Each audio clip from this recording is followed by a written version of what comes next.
연속 방송 시작하겠습니다. 자, 오늘 굉장히 중요한 내용이에요, 여러분. 필기도구 가져오셨어요. 필기하시고. 왜냐면 이게 아무튼 이 이야기는 왜 제가 이렇게 이야기하는지는 내용을 들어보시면 알겠지만 문재인 정부가 부동산 정책에 대해서 사실상 더 이상의 대책은 없는 거 아닙니까? 그렇습니다. 마지막 정책입니다. 네. 문제는 이 정책은 저쪽은 할 수 없다는 거예요. 예. 이게 핵심이고 제가 이야기 한번 이제 본격적으로 나눠보겠습니다. 자, 정권 연장을 위한 싱크탱크 195회 방송 시작하겠습니다. 지금 제 옆에는 이상구 복지과 소사이어티 운영위원장님 나와 계십니다. 예, 반갑습니다. 이상구입니다. 네. 신사님. 예. 젠틀맨. 오늘은 시간 약속을 잘 지키셨어요. 예. 저 생각보다 일찍 도착했습니다. 네. 자, 바로 시작하겠습니다. 예. 예를 들어 지금 2월 4일 날 요게 이제 옛날에 막 9.19 대책에는 대책이 굉장히 많이 있고 예.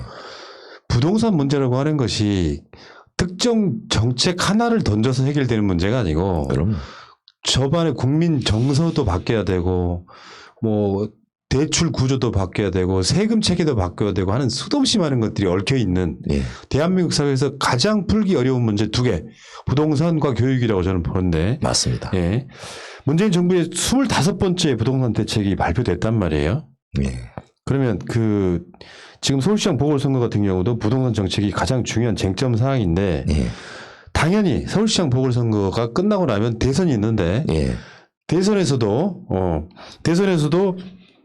지금 부동산 정책이 굉장히 중요한 아젠다가 될 거란 말이죠. 예. 지금 2월 4일 날 발표된 부동산 정책에 대해서 간단하게 소개 좀 해 주십시오. 예. 일단 정책의 제목이 공공주도 3080 플러스 이 대도시권 주택 공급 획기적 확대 방안. 아주 이름이 좀 긴데요. 이 제목에 상당히 많은 내용들이 함축이 되어 있습니다. 3080은 뭐예요? 예. 서울에서 30만 호 이상, 32만 호, 전국적으로 83만 호. 그래서 30만 호 플러스 83만 호 해서 3080 플러스인 것이고요. 내용적으로는 대도시권에 주택 공급 획기적 확대 방안, 그냥 확대 방안이 아니고 획기적으로 확대하는데 이 정책이 거의 노태우 대통령 때 주택 200만 호 공급 정책을 발표했습니다. 예. 그러고 나서 거의 한 5년 이상 10년 동안에 이 주택 문제가 잠잠했는데요. 그것에 비견될 만큼 굉장히 큰 정책이 나온 겁니다. 그럼요. 이게 서울에만 30만 원이면은 대략적으로 인구로 따지면은 거의 100만 정도가 혜택을 받는 거잖아요. 그렇습니다. 어림 잡았을 때. 몇 년 동안 공급되는 양을 합친 것만큼을 서울에 바로 공급하겠다는 겁니다. 예. 그래서 문재인 정부 출범 이후 지금까지 스물 몇 번 우리 이제 너무 많아서 기억도 다 못 하는데 주로 이제 부동산 가격 상승 억제책이었지 않습니까? 예.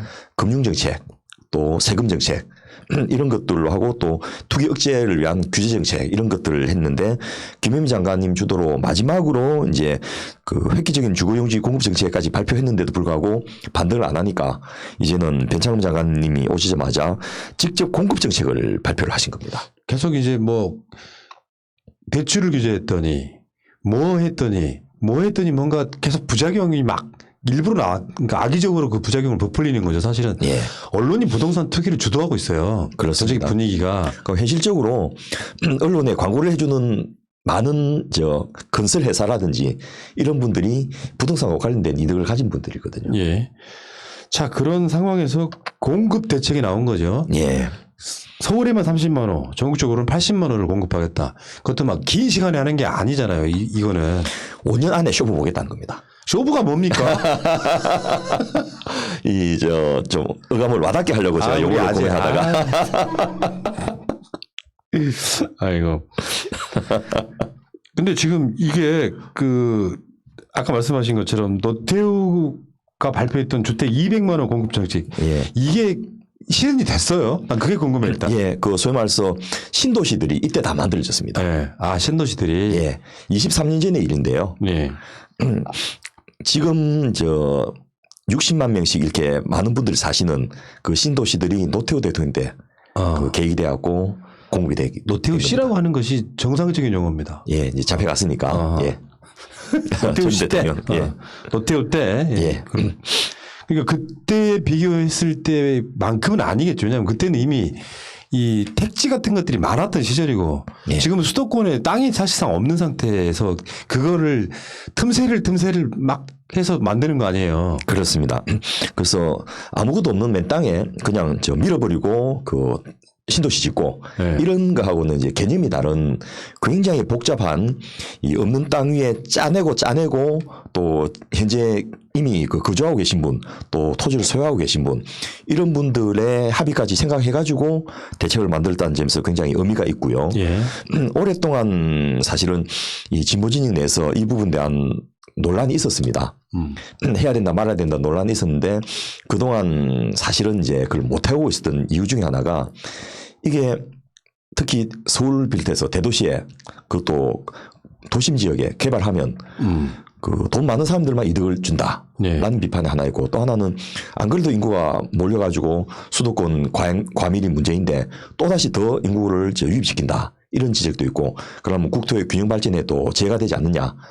또 이 그린벨트 해소는 아니지만은 어쨌든 이런 과밀도로 초고집적의 그 주택 단지들이 들었을 경우에 생활 환경이 나빠질 수밖에 없다. 네. 이런 그 소위 말해서 개발 반대론자 또 일부 환경론자들의 주장 때문에 못하고 있다가 이제는 그런 거를 따질 상황이 아니다라는 절박한 심정으로 했고요. 지금 부동산 안정정책이 단순하게 주거복지 정책으로만 와닿는 게 아니고 부동산이 너무 이 비중이 크다 보니까 소득의 형평성 문제. 그러니까 열심히 노력해서 돈을 버는 사람보다 땅 가진 사람이 더 돈을 많이 버는다든지 또 근로오역을 상실시키는 문제가 생기는 거예요. 30대는 일한 것보다 투기 한번 잘하면 더 많은 수익을 얻어버리니까 그러니까요. 이 사람들의 관심이 좀 그 왜곡된 문제 또 사회 안정을 해치는 문제 특히나 산업 구조를 왜곡시킵니다. 재원이 생산적이고 발전적인 곳 신기술이나 신산업 쪽에 투자가 안 되고 자꾸 그 지어봤자 이게 새로운 부가가치를 창출해내는 건 아닌데 이 좀 그런 부동산 투기 쪽으로 많이 계속 몰려 있다 그렇죠. 보니까 국가가 가진 이 잠재 성장률, 이 인력들 제대로 못 쓰는 이런 문제가 생기면서 산업 구조를 왜곡시키고 경제 시스템도 왜곡시키고 그래서 삶의 질을 또 떨어뜨리는 문제 이런 것들이 너무 심각하다 보니까 이제는 더 이상 그 방치할 수 없다라는 그 절박한 심정으로 그야말로 특단의 대책을 결정을 한 것이고요. 예. 또 마침 이 변창흠 장관이라는 그 분야에 평생을 바쳐서 연구해온 분 그리고 SH와 LH 사장을 영입했기 때문에 디테일한 아주 그 현장의 상황을 잘 아시는 분이 있었기 때문에 이런 정책을 주도해서 발표할 수 있었던 게 아닌가 이런 생각도 들고요. 어쨌든 이 시장의 수급 불안을 좀 해소시키고 또 시중 유동성 증가를 지금 다른 경제적인 이유 때문에 소위 말해서 금리가 낮은 것을 또 지금 억지로 높이는 것도 불가능한 상황입니다. 다른 나라들은 막 그 달러 무제한 방출 정책 또 헬리콥터 머니를 해갖고 엔화를 막 그 GDP에 몇 배로 뿌리는 거 이런 정책을 하는데 우리가 혼자서 금리를 높일 수는 없는 거거든요. 예. 그리고 인구 구조의 변화 이것도 굉장히 큰 요인인데 이런 부분에 그 대응을 적절히 하면서 주거복지 정책도 시행하기 위해서 그 짜낸 어떤 묘수라고 생각하면 될 것 같습니다. 위원장님 급한 일 있으세요? 예, 말이 너무 빨라지나요? 혼자 어디를 막 자꾸 가시려고 해. 같이 가요. 예, 예. 참, 오늘 말하고 싶은 내용이 많다 보니까. 아, 그래. 예, 그럼 다음 주에 더 하면 되죠. 예, 그렇게 뭐 하겠습니다. 어려운 일이시라고. 알겠습니다. 어쨌건 지금 문재인 정부가 25번째 정책을 발표를 했어요. 근데 이걸 이렇게 표현하잖아요. 일단 백약이 무효인 것처럼 무력화시켜버리는 언론의 태도. 실제로 예를 들어서 강남에 집값이 뭐 그럼에도 불구하고 뭐 몇 %가 올랐다 이런 식의 보도를 계속하지 않습니까? 그렇습니다. 사실은 근데 실거래라기보다는 저는 호가 위주로 발표되는 측면이 분명히 있다고 보거든요. 이번에 실제로 이제 이 정부가 그 조사단을 꾸려가지고 조사해봤더니 말씀하신 대로 헛수 예. 그러니까 호가만 있고 거래가 안 되는 이런 부분이 상당히 발견돼 갖고 직접적으로 징계 조치도 내리고 이렇게 했는데 그 비율이 뭐 실거래의 그 20, 30배나 돼 가지고 그 또 주로 그 뭐 부동산 업자들이나 이런 분들이 하는 게 아니고 분유회 같은 데서 그러니까 그걸 요구하고 안 하면 허위매물 내놓고 예, 퇴출시키고 막 그 제재도 가하고 이런 일이 있다 보니까 이것만 좀 잡아줘도 그 가격이 상당히 정상화되겠다라는 예. 생각을 할 정도로 지금 많이 여러 군데서 부풀려 있습니다. 실제로 이제 그게 아까 말한 허위매물이라든지 뭐 호가라든지 이런 것들이 사실 정상적으로 보면요. 왜곡되지 않은 시장이라고 하면 지금은 집값이 떨어지는 게 정상이거든요. 그렇습니다. 인구가 줄어들 때. 네, 인구가 줄어들고 이 집은 남아 돌고 지금 정부 같은 데서는 지금 3080 수도권에만 30만 호를 공급하겠다고 하는데 예. 근데 언론에서는 계속 집값 오르고 있다 이야기를 하고 있단 말이에요. 그게 지금 부동산 가격 상승하는 가장 큰 이유 아닐까요, 솔직히? 예. 그런 이유 더하기 이제 구조적으로 앞서 말씀드렸던 대로 일단 초저금리 현상. 이것 때문에 부동산 담보대출을 받아서 다시 부동산에 투기하는 악순환이 벌어지고 있는 거죠. 그 여러분이 갭 투자라고 잘 아시는 전세 보증금을 받아가지고 그것을 이제 은행에 맡겨서 금리로 살아가는 이 생활이 이제 불가능하게 된 거예요. 그런데 부동산 가격은 자꾸 오르니까 그러면 그 보증금 더하기 일부 융자 또는 개인 자금을 얹어서 그 더 비싼 아파트를 사서 계속해서 이 수요가 이제 만들어지는 이게 사실은 그 아랫돌 빼서 윗돌 공구는 이런 방식인데 이런 식의 갭 투자는 구조적으로 이제 초저금리 현상 때문에 생기는 거라서 이거를 아무리 정부가 규제를 한다 하더라도 그 금리 자체를 원천적으로 올리지 않는 이상은 불가능하거든요. 이 부분은 진짜 그렇게 느껴져요. 예. 전세만 완전 전세인 경우에 이 돈을 은행에 넣으면 얼마나 나오나 이런 생각이 드는. 그 오히려 그 전세금을 받아다가 다른 빚을 갚는 데로 쓰지 않을까. 그 깡통 전세 그래서 그런 얘기 나오는 거예요. 예. 빚을 갚으면 차라리 나은데 아. 다른 아파트를 사는 투기를 또 하거든요. 아. 그리고 또 그 산 아파트도 또 다시 전세를 줘가지고 그 가격이 부풀린 다음에 또 거기다 돈을 더 얹어갖고 또 그다음 아파트 사고. 왜 옛날에 그 기름 먹인 강아지 꼬리에다가 줄을 매가지고 호랑이한테 먹였더니 호랑이가 이제 묶고는 쑥 싸고 묶고는 쑥 싸고 이렇게 해서 그 엮여서 그 호랑이 열몇 마리를 한걸 잡았다 뭐 이런 동화가 있는데 좀 들어봐요. 아처럼 들어보니까 이 우리나라 전래동화입니다. 아, 예. 근데 그런 형태로 지금 굉장히 엮여 있는 그런 상황이고요. 예. 또 하나는 인구는 늘지 않는데 이제 작년에 5,200만 명 찍고 나서 올해부터는 실질 인구가 감소하기 시작합니다. 예. 그래서 지금 태어나는 아동 숫자가 28만 명으로 나왔지 않습니까? 근데 사망하시는 분이 32만 명 정도가 되거든요. 그러니까 5,200만에서 이제 점점 줄어들어가게 5,000명 줄었죠. 예. 그런데 가구 숫자는 늘어난다는 겁니다. 1인 가구. 예. 일단 1인 가구가 늘어나고요. 또 이 가구가 그 호적으로 늘지 않아도 가구 분화가 되고 있습니다. 예를 들면 별거하든지 이혼을 하든지 하면 이혼은 호적에 등록이 되는데 별거하면 호적상에는 주민등록에는 표시가 안 되지 않습니까? 실제로 필요한 집은 두 집이 되는 거예요. 예, 그런데 두 집이 있어야 되고요. 또 지금까지는 그 지방에 거주하다가 공부하기 위해서 서울에 왔다가 놀라는 이런 쪽이 많았는데 이제는 일 때문에 자녀가 분가해갖고 서울이나 수도권에 살아야 되는 이런 부분도 생기고 가장 큰 거는 이제 독거노인이고 가족 형태가 또 다양해야 되는 거. 그 조성 가정, 뭐 모자 가정 이런 형태로 그 가구 분화라고 하죠. 이 비율이 점점점 가수가 되고 있기 때문에 주거가 많이 필요하게 된 거죠. 그러니까 기존의 생각으로 패러다임을 보면 안 되고 저번에도 그런 얘기 1인 가구 때문에 뭐 호텔식 이런 것들은 충분히 고려해 볼 만한 것인데 그거 갖고 막 비웃으면서 예전의 패러다임이 머릿속에 들어있기 때문인 거죠. 저쪽 세력들이라는 게. 그래서 뭐 정상가정이라는 말을 이제 안 쓰지 않습니까? 엄마, 아빠, 자녀 둘 이런 행태는 이미 이제 옛날 게 돼버렸거든요. 단독 독거 가구가 30% 넘습니다. 이런 상황에서 가구 분할을 우리가 부정을 한다면 현실하고 맞지가 않게 되는 거죠. 그리고 2019년 주거 실태 조사를 해보니까 서울의 아파트 거주 비중이 42.2%, 반 가까이 됐는데요. 5년 이내에 중공화 아파트는 9.6%밖에 안 됩니다. 그러니까 신규로 그 늘어나는 아파트에 대한 수요를 공급이 못 따라가니까 이 집을 필요로 해서 결혼하고 자녀를 키워야 되는 젊은 30대 이 부부 같은 경우에 갑자기 막 그 살 집이 없어져 버린 거예요.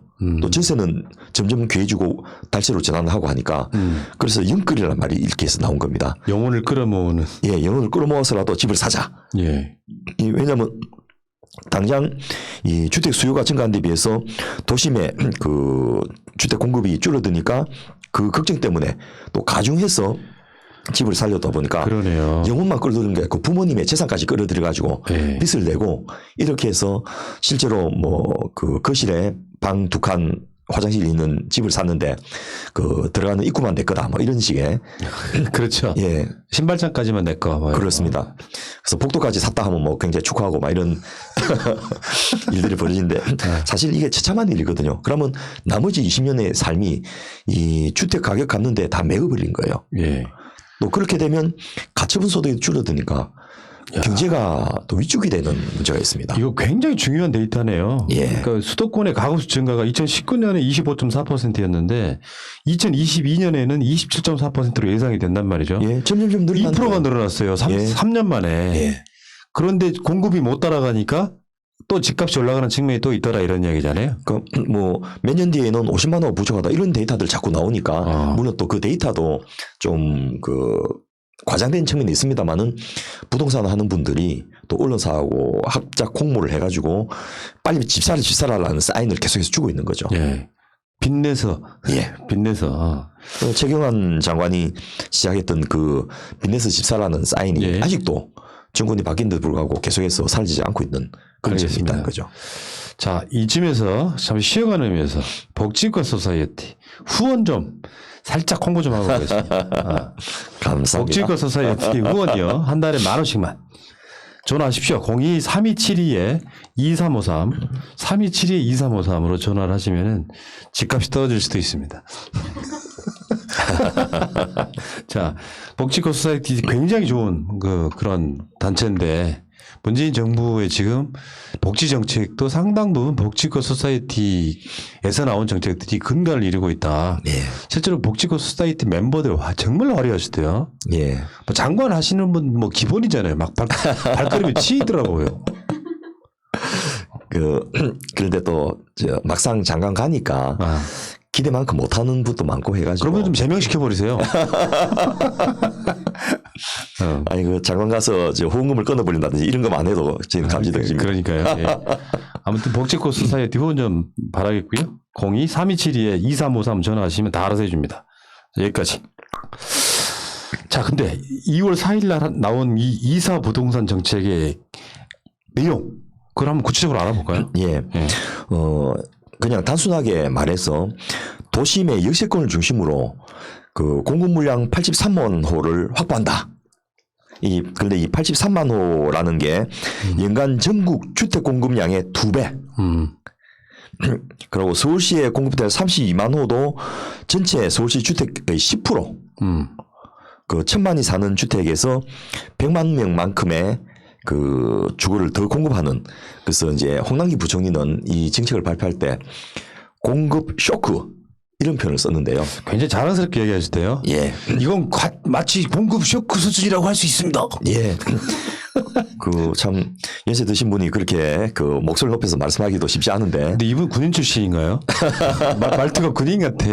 아니, 그 지난번에 PT를 한번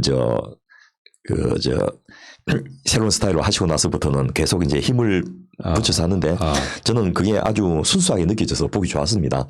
뭐 이분이 그 또 우리 재정적인 측면에서 너무 보수적이라서 그 정책적으로는 저희하고 부딪히고는 있지만은 어쨌든 공무원으로서 자기 맡은 역할 이 최선을 다하고 있는 분으로 느껴지는데 어쨌든 공급 쇼크라는 것이 이 정책을 기한했던 모든 사람들이 가진 목표였다. 그렇게 보시면 될 것 같고요. 수도권 및 5대 광역도시를 중심으로 2025년까지 5년 내로 83만 호를 신규로 공급한다.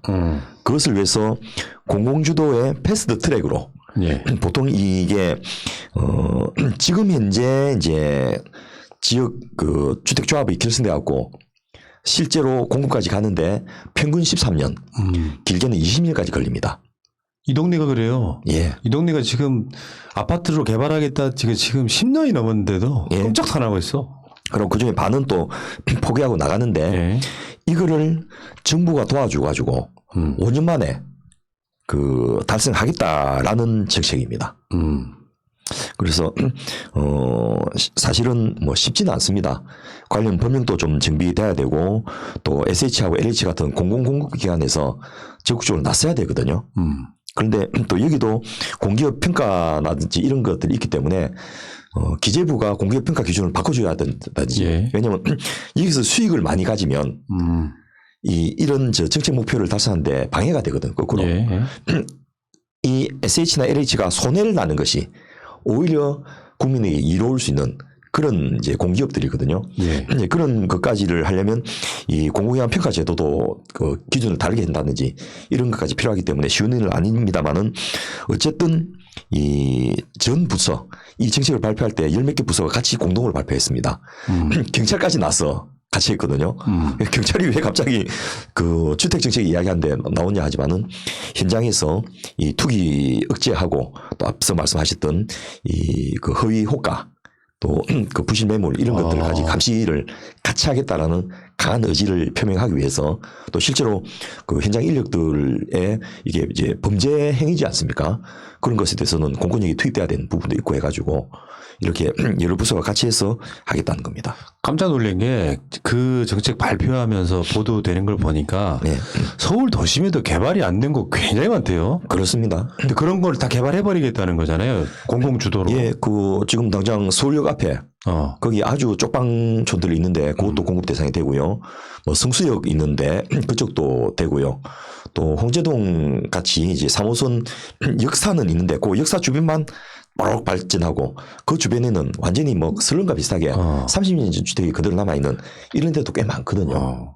그런 데는 그러니까 이 뭘 하려 해도 여러 가지 규제라든지 이해관계가 복잡하고 아무것도 못하고 몇십 년째 묶여 있었던 거죠. 예. 근데 지금 이 정책이 지금까지는 어떻게 다르다 하는 건가요? 그냥 그게 궁금해, 일단은. 예, 예. 그동안 이제 도심 내 대규모 공급은 신도시가 아니면 그 주택 정비 사업을 통해서만 가능했었습니다.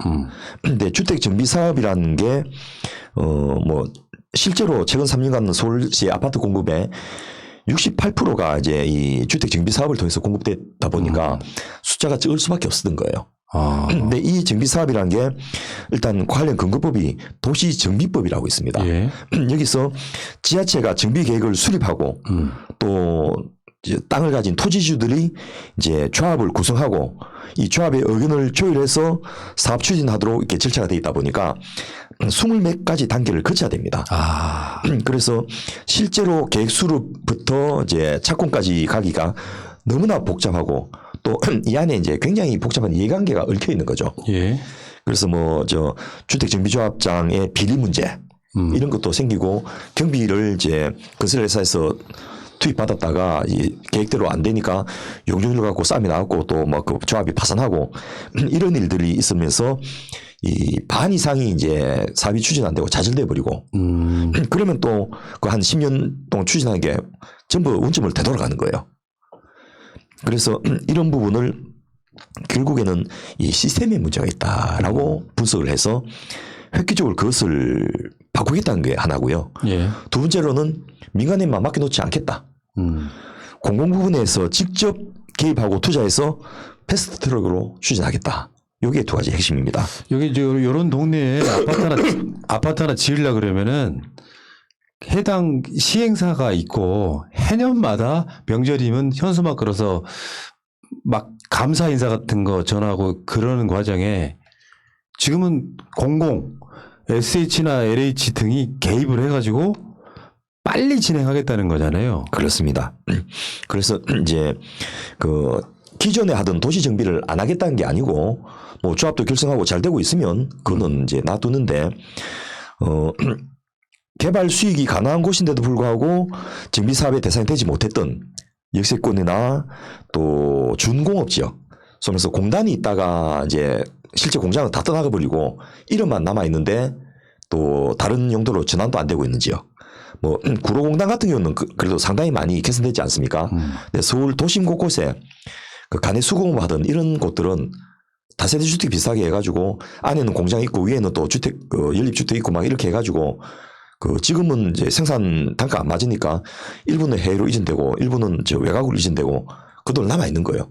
그러다 보니까 이게 슬럼가가 돼 있고 특히 문제가 저층 주거지라 해가지고 도심 곳곳에 이런 곳이 많이 있습니다. 그래서 뭐 그 이대 앞에 그 마포 같은 경우에는 싸그리 엎어버리고 완전히 이제 도시 그 정비를 해가지고 수십 층짜리 고층 빌딩들이 그 아파트로 들어섰지만은 그렇게 대단위로 개발해서 수익을 맞출 수 있는 데가 아니면 규모가 적다든지 또 소유관계가 복잡하다든지 규모. 예. 그러면 이거는 그냥 방치되고 있는 거예요. 근데 대기업 같은 경우에 이런 사업을 추진해갖고 그 예를 들면 반대하는 사람도 설득하고 또 돈도 좀 주고 또 보상도 해주고 이렇게 할 수 있는 그런 데가 탐낼 만큼의 사이즈가 안 되면 그냥 저 방치되고 있었던 거죠. 그래서 도시 정비 대상이 되던 지역보다도 비정비구역이라고 하죠. 요 세 군데를 중심으로 개발하겠다는 겁니다. 그러니까 예전에 개발은 어떤 은평구 뉴타운처럼 막 예. 대규모로 개발하는 게 아니라 있는 곳이면 다 개발하겠다 이런 거잖아요 지금. 예. 그래서 개발하면 분명히 수익은 남는데 예.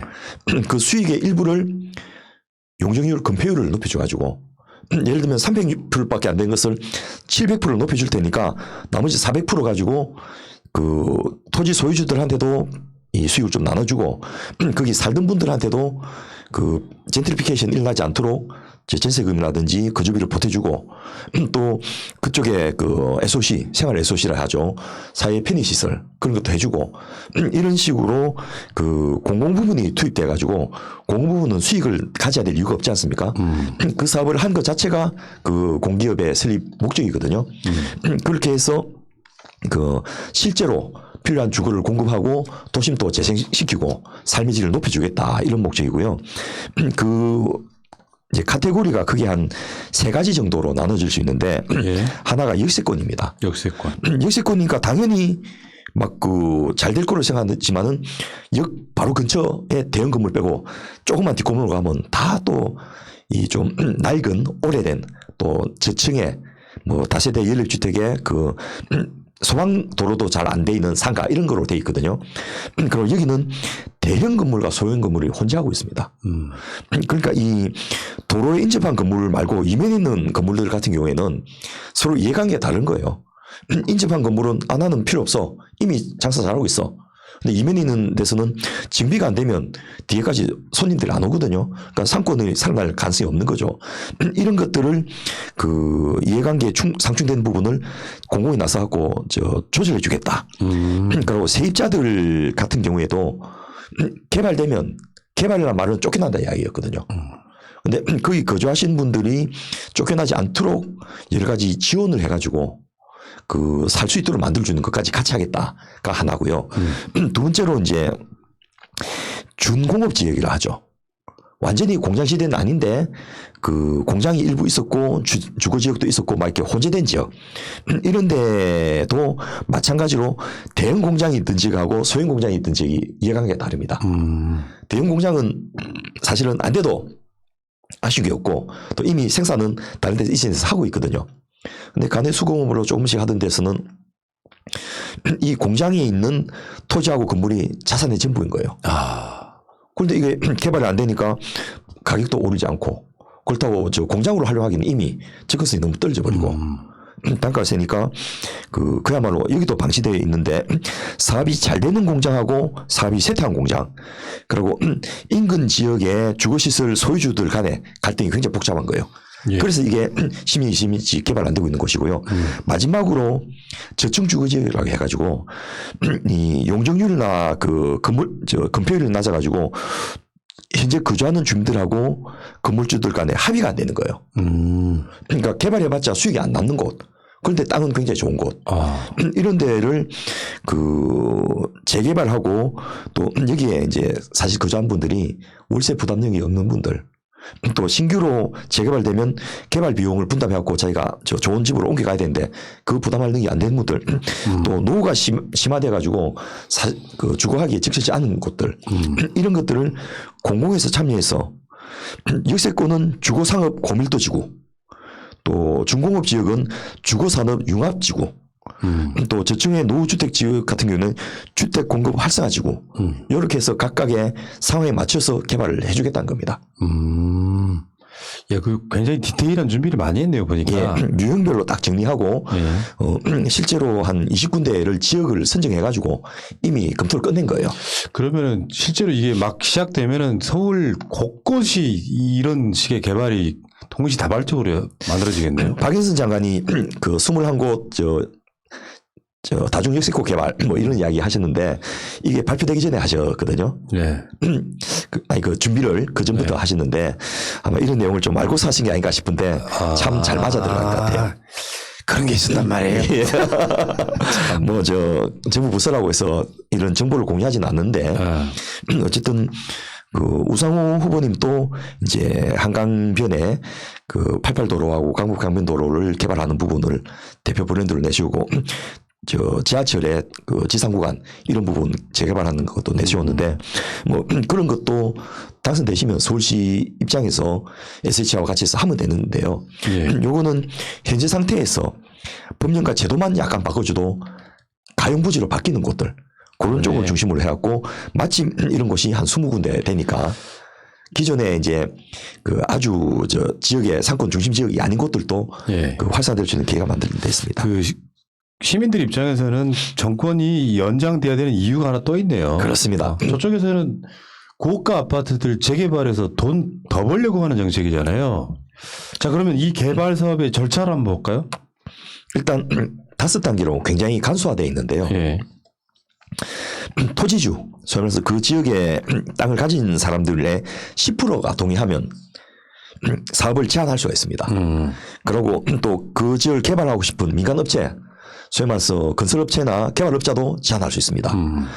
그리고 그 지역이 낙후돼서 문제가 돼서 도심 재생을 시키고 싶은 지자체도 이걸 제한할 수 있습니다. 아, 제한할 수 있고. 예, 제한은 누구나 할 수 있고 또 토지주들의 10%만 있으면 제한할 수 있으니까 굉장히 이제 쉽게 할 수 있죠. 지금까지 나왔던 내용으로 보면 토지주들은 100% 찬성할 것 같은데요.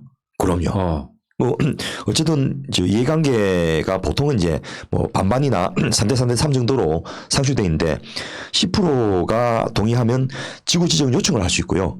그럼 SH나 LH 같은 공기업에서 그 검토해가지고 되겠다 싶으면 예정 지구로 지정을 하게 됩니다. 그거는 이제 국토부나 지자체가 그 지정을 하면 이 지역을 개발하겠습니다라고 하면 개발 공고가 나니까 이제 다니면서 토지주들의 동의를 얻을 수 있지 않습니까?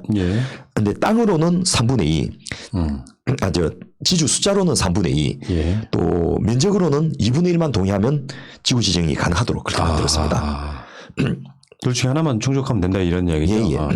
그러면 이제 그 지역에 대해서 부지 확보를 그 SH나 LH가 그 들어가서 매입을 지원해 준다든지 또 그 제안했던 민간 업체하고 조인트해서 같이 한다든지 어쨌든 그 공동 시행자가 돼갖고 부지 확보를 신속하게 실시하게 되고 부지 확보가 된 이후에는 지자체가 이제 통합심의 그러니까 이게 또 그 지방자치단체의 심의도 그 자치단체 안에 뭐 환경영향평가라든지 부서가 10군데거든요. 거기서 또 몇 년을 이제 왔다 갔다 합니다.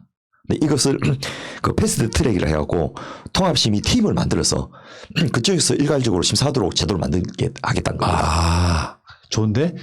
예.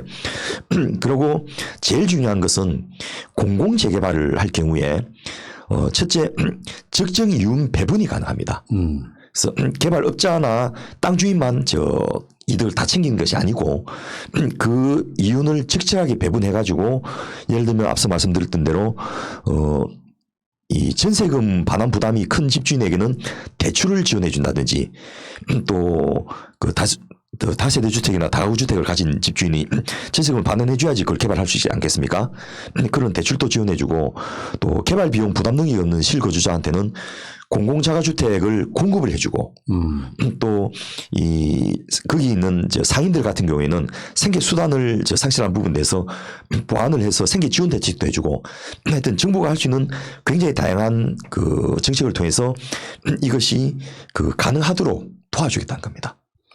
이거는 뭐 실제로 어떻게 시행이 되든 간에 아주 작심하고 공공이 주도해서 하겠다 이런 건데 결국에는 문제는 이게 가장 핵심 중에 하나가 공공주도하게 되면 그 개발 이익을 어떻게 공유할 거냐 이 문제일 거 아니에요. 예, 그래서 그걸 좀 소개를 해드리면요. 네. 그 용적률 상한 수익을 예를 들면 뭐 그 지역에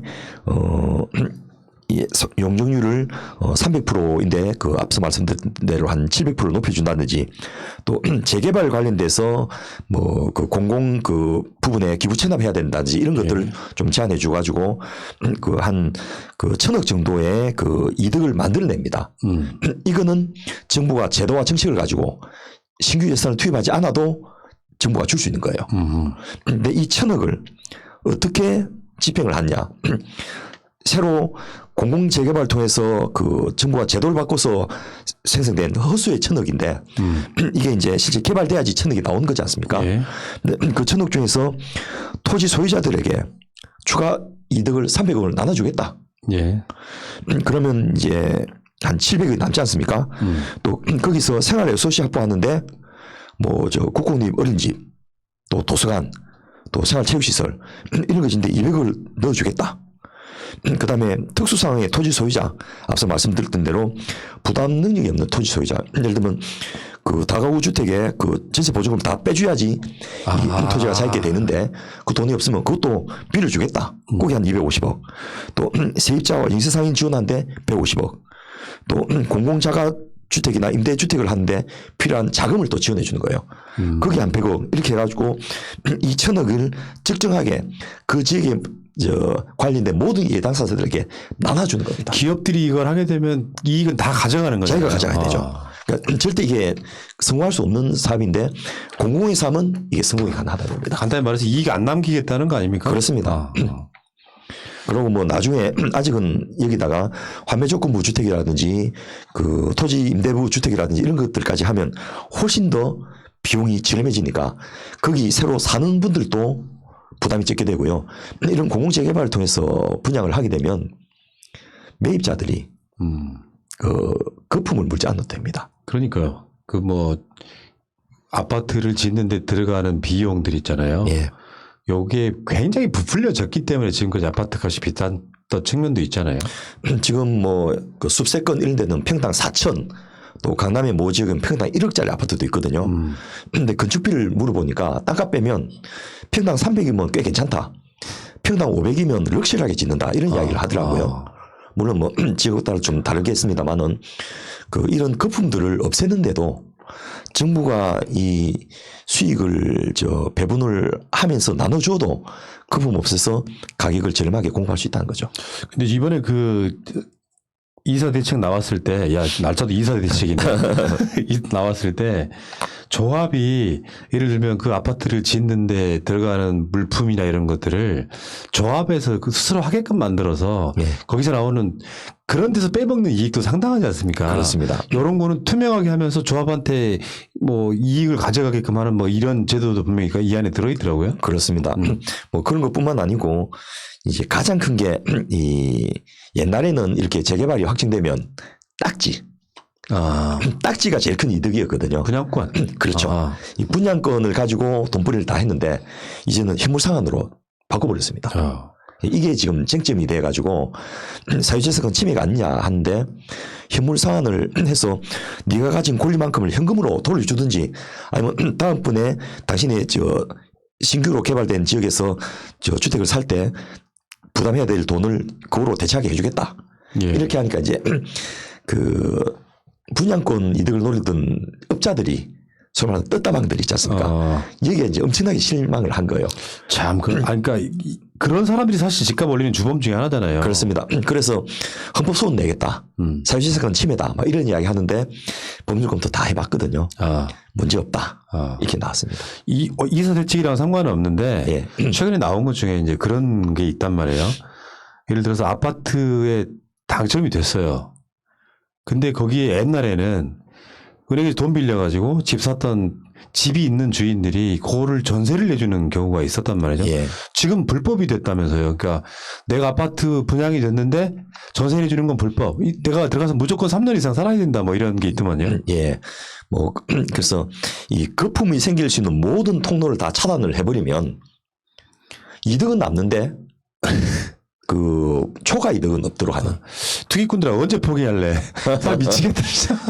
뭐 이렇게 해도 또 틈새를 찾아서 오긴 오겠습니다만은 일단 이 정책 자체가 투기꾼들과 떴다방들을 제어할 수 있는, 그리고 사실은 그 토지주들도 그렇고 여기 이제 그 뭐 일반 서민들도 여기다가 저 숟가락 하나 얹어가지고 돈 좀 벌겠다 이런 분들이 있지 않습니까? 예. 그런 부분을 좀 원천적으로 차단하면서 실수요자들에게 저렴하게 공급하고 그 땅 가진 분들이나 그 지역에 거주하신 분들이 손해보지 않도록 하는 예. 그런 식의 공익적 공공재개발. 예. 자, 그런데 이제 시장 반응은 지금 시장 반응이라고 하는 게 언론사들이 주도하는 반응이라 예. 어쨌든 대략 어떻습니까? 일단 저 리얼미터가 YTN의 의뢰로 이제 조사를 해봤더니 일단 저 도움이 될 거라는 의견과 되지 않을 것이라는 의견이 비슷비슷하게 나왔는데요. 예. 일단 부정적으로 별 도움이 안 될 거라 본 의견이 53.1%, 또 도움이 될 거라는 응답이 41.7%. 이게 비슷한 거예요?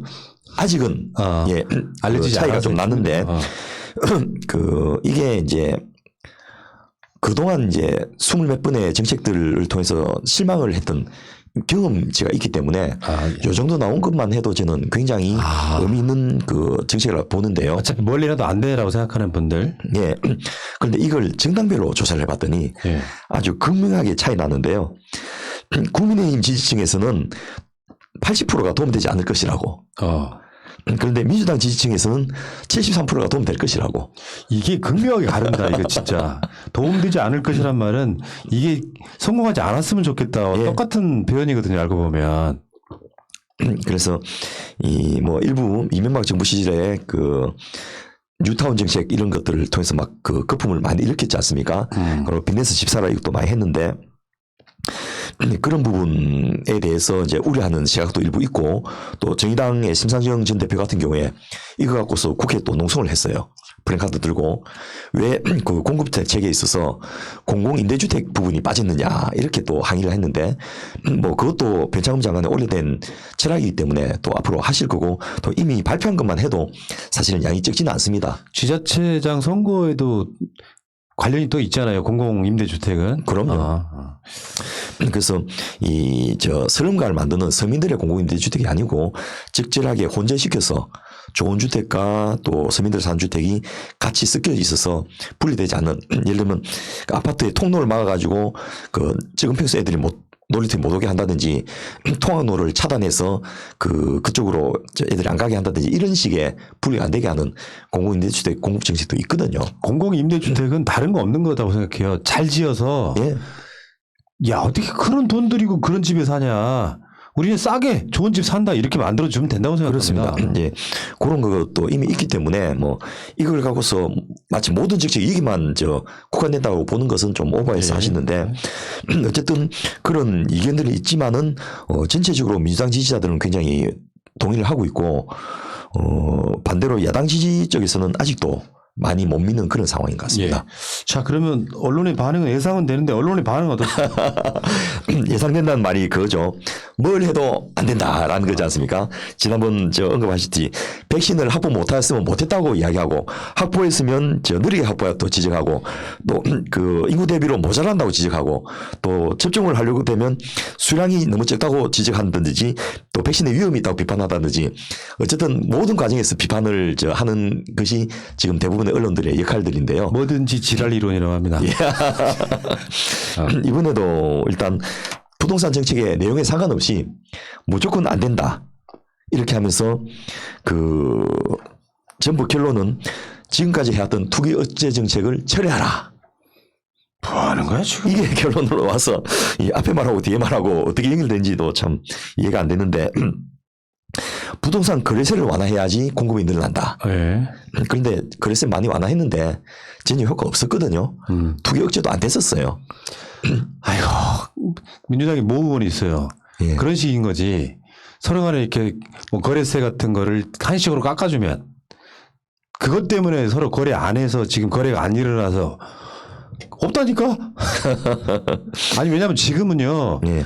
비정상적인 시장이 지금 저는 만들어지고 있다고 보는 게 집값이 올라갈 거라는 심리가 있기 때문에 안 내놓고 거래가 없는 상태에서 호가만 올라가는 상태. 예. 근데 그 호가를 갖고 언론들이 집값은 뭐 어디서 얼마큼 올랐다 이런 식으로 하는 건 이게 사실 이 자체가 거품인 거잖아요. 그럼요. 그래서 이 지금까지 뭐 공급 대책이 없다고 그렇게 비판하더니 공급 대책이 획기적으로 나오니까 이거는 안 된다. 그래서 부동산 거래세제의 조정 없는 공급 대책은 한계가 분명하다. 네. 이렇게 하면서 그 획기적인 정책이라도 이거는 방쪽 정책이니까 거래세 완화를 해서 이 부동산에 마음껏 투기를 할 수 있도록 해줘야 된다. 아. 이런 형태로 에라이. 논조를 뭐 사설까지 해서 동원하고 있어서 참 그 이 비약이 아주 교묘하게 되니까 잘 모르는 사람은 마치 이게 사실처럼 느껴지는데 사실은 이거 다 해봤는데 안 돼서 지금 문재인 정부에서 지금 이런 공급 정책까지 나온 거거든요. 그래서 그 언론의 반응이라는 게 너무 편파적이어서 사실은 뭐 볼만한 가치가 별로 없는 것 같고요. 또 한편에서는 왜 이제 정비 대상 지역을 발표를 하지 않느냐 이걸 또 비판을 하고 있어요. 근데 이것도 진짜 무식한 이야기인데 이거는 정부가 특정 지역을 지적해서 발표하는 것이 아니고 토지 소유주의 10%나 민간 업체나 또 지자체가 요청을 해야지 정비가 시작된 것이거든요. 그래서 그 국토부는 한 20개 지역을 이미 선정을 해놓고 있는 거예요. 예. 그쪽은 요런 앞서 말씀드렸던 그런 재개발이 가능한 지역이니까 신청만 오면 바로 인허가 해주려고 준비를 하고 있는데 이걸 안 한다고 하면서 빨리 이제 해라고 압박을 하는데 그거는 진짜 그 나무 밑에서 물고기 기다리는 그런 격인데요. 배창흠 장관이 분명하게 그 우리는 준비하고 있다. 그래서 이게 그 강제적으로 지정하면 이거는 그야말로 또 사유재산권 침해가 됩니다. 그러네요. 이 법이 정한 절차에 따라서 그 신청을 하면 그것을 조속히 심사해갖고 원하는 대로 할 수 있게 해주겠다. 이렇게 해서 공공택지로 개발해서 공급하는 26만 3천 호에 대해서는 이미 그 부지를 확보하고 지역도 정해놨다. 약 29군데. 예. 그리고 그 지자체와 협의 때문에 이제 시간 좀 늦어진데 그거 끝난 대로 올해 상반기 중에 2번이나 3번 나눠서 다 발표하겠다 이렇게 선언을 했습니다. 그래서 이 지적은 잘못된 거고요. 두 번째 아까 말씀드렸던 현금 청산 이걸 가지고 이제 이 말은 그 분양권 딱지를 못하게 한 것인데 이걸 갖고 또 사유재산권 침해라고 하는데 우선 분양권이나 아파트 입주권을 안 주도록 해서 부동산 투기를 차단해버리고 예. 떴다방을 없애버리는 정책이기 때문에 그 이 부분 돼서 현금 보상을 해주겠다 했기 때문에 사유재산권 침해가 아니거든요. 예. 그러니까 추가 그 불로소득을 막은 거기 때문에 이것도 합헌 판정이 날 거라 보고 아 그러면 헌법소원 할 수 있으면 해 하고 공개적으로 국토부가 대응을 하고 있고요. 아. 그렇구나. 예. 그리고 그 만일 그게 싫으면 기존에 하던 도시정비사업 따라 해라는 거예요. 그러면 그렇게 도시정비사업 따라 하면 초과 이익 환수제 대상이 됩니다. 그렇게 하고 초과 이익 부분을 뺏기든지 아니면 공공개발로 오든지 그거는 당신이 선택해라.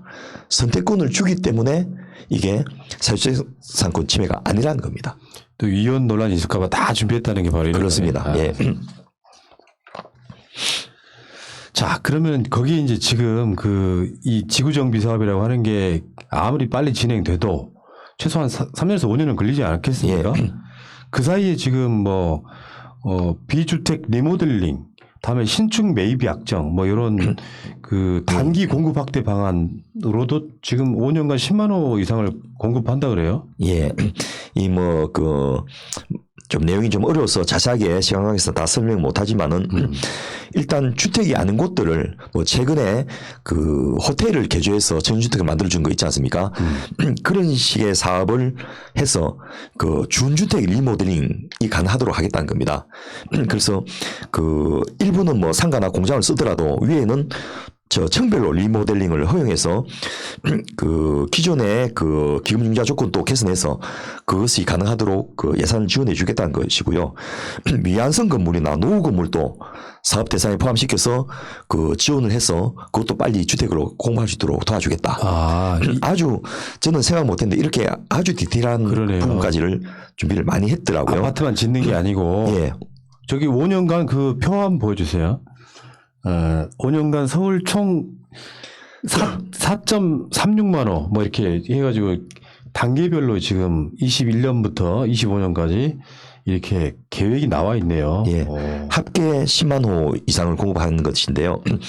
특히나 이제 신축 매입 약정 확대 제도 이런 게 뭐냐면 민간 사업자가 그 신축하겠다고 할 경우에는 사업비 60%를 그 LH 같은 데서 보증을 해주는 도심주택 특약 보증 제도 같은 걸 신설을 해가지고 이 또 중형 평형주택 같은 경우에 그 85평방미터 같은 큰 것 같은 경우에는 매입 약정을 체결해서 그걸 이제 세대 분할을 할 수 있게 해준다든지 이런 식으로 해서 공급이 가능하도록 만들어준다는 거죠.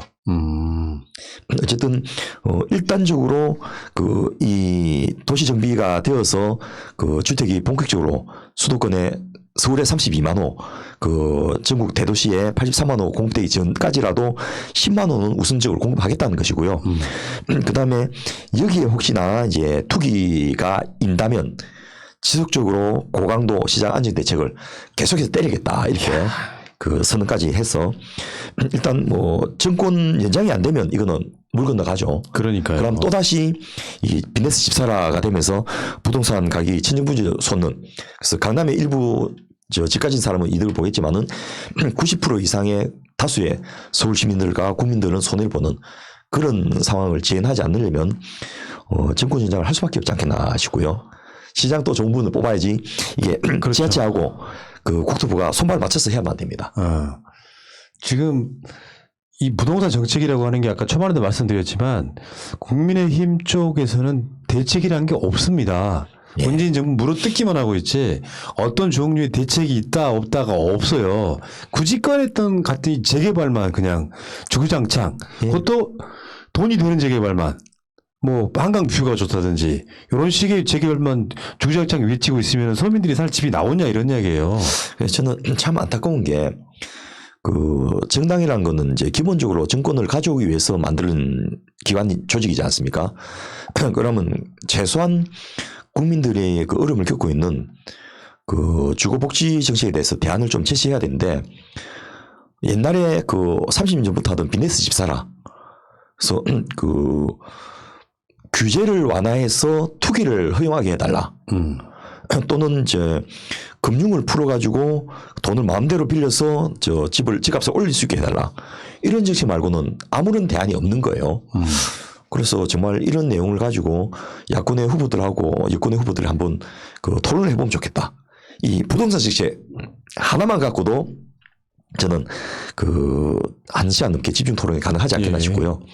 또 여기 뭐 서울시만 끝나는 게 아니고 결국 대선의 문제로 넘어갈 겁니다.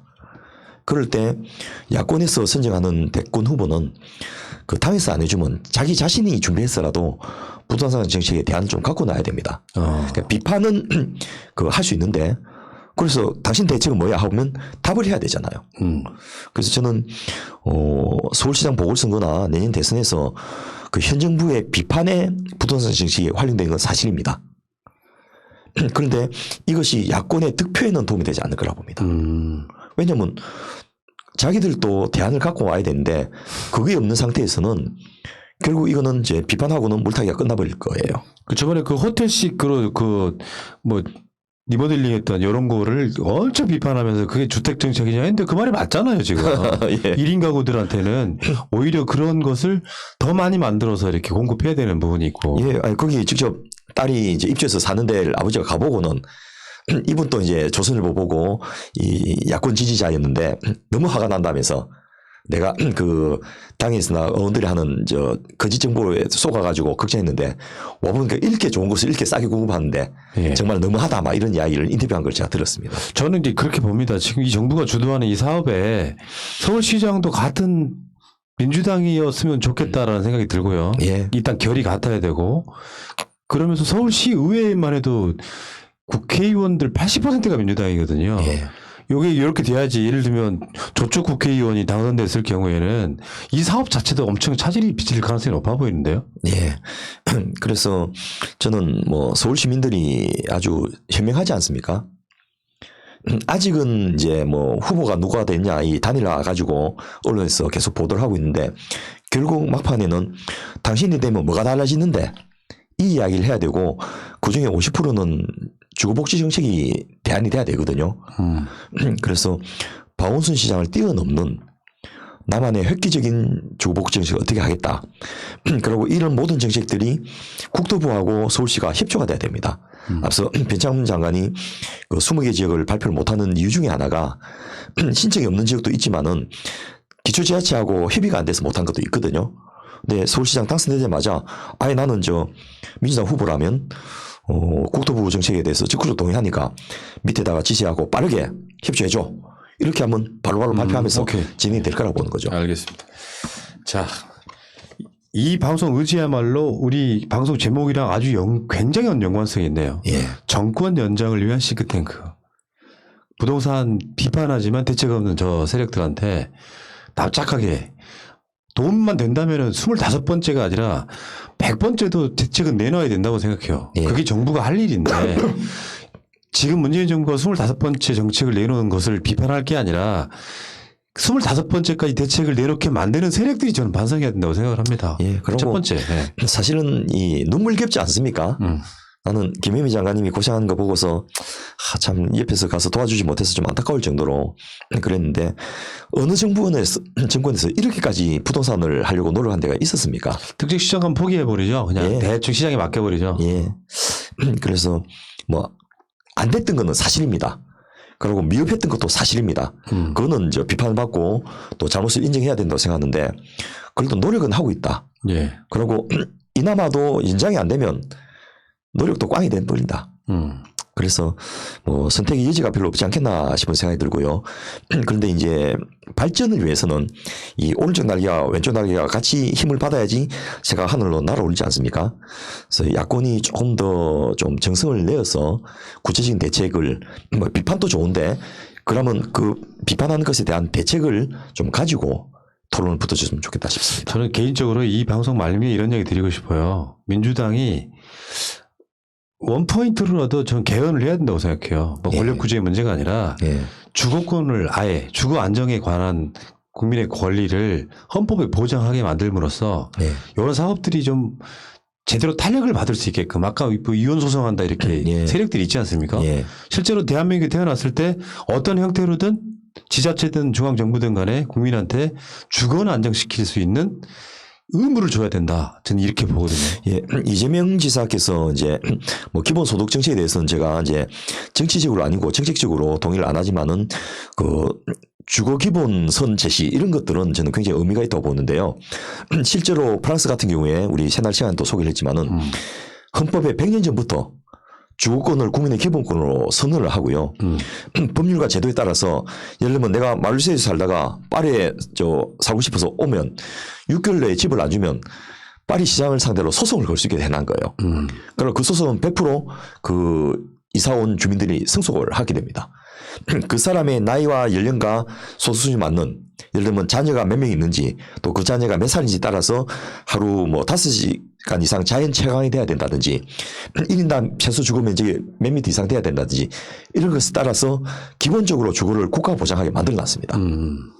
그런데 우리나라도 이제 국가 전체적으로는 주거 공급이 120% 과잉 상태거든요. 예. 그러니까 지역별로 불균형이 있긴 하지만은 이런 이제 아주 획기적인 정책까지 나가면 그런 도심 지역의 그 주거 공급의 부족도 상당부 해결될 것이기 때문에 그 푸나님께서 말씀하셨던 헌법에 보장된 주거권 이런 것이 이제 가능할 수 있는 인프라가 구축되지 않나 싶어서 한번 그런 것도 차기 대선 후보의 공약으로 해볼 만한 게 아닌가 싶습니다. 예, 알겠습니다. 자, 정권 연장을 위한 싱크탱크. 오늘은 정말 정권 연장이 중요한 어젠다 중에 하나였습니다. 여러분들께서 정권 연장을 위해서 한 분 한 분 사명감을 갖고 투표장으로 많은 사람들을 나올 수 있게끔 해주는 것도 진짜 중요하다. 예. 그래야만 이런 정책들이 연속성을 갖고 진행될 수 있다. 이런 말씀을 드리고 싶고요. 그리고 KBS 같은 공영방송은 이런 거 다큐멘터리를 만들어가지고 안 하잖아요. 좀 해줬으면 좋겠어요. 요즘 KBS 진짜 너무 놀아요. 아무것도 안 해. 뉴스의 깊이가 예. MBC나 JTBC보다 못해요. 이런 거 현재 잘 하고 있는 거 취재해갖고 이렇게 됩니다 하고 보여주면 국민들이 얼마나 안심을 하겠습니까? 현상만 보도하고 있어 지금. 예. 그 뉴스 그 보도국에 무슨 일이 생긴 것처럼 보일 정도로. 깊이 있는 보도 전혀 안 하거든요. 예. 이런 건 당연히 뭐 그냥 소위 우리들 용어로 쌩까버리겠지. 예. 자, 방송 마치고요. 새날은 이따가 9시에 최민희 의원과 다시 오겠습니다. 자, 위원장님 다음 주에 뵙겠습니다. 고맙습니다. 감사합니다. 현재로 저들을 물리치자. 바이러스에게는 마스크가 없다. 어서 가자 바이러스보다 먼저. 그러니 내일보다 먼저 가자. 우리들의 희망을 형제이게 하자. 설령 그것이 내일이라 해도 현재로 저들을 물리치자. 바이러스에게는 마스크가 없다. 어서 가자 바이러스보다 먼저.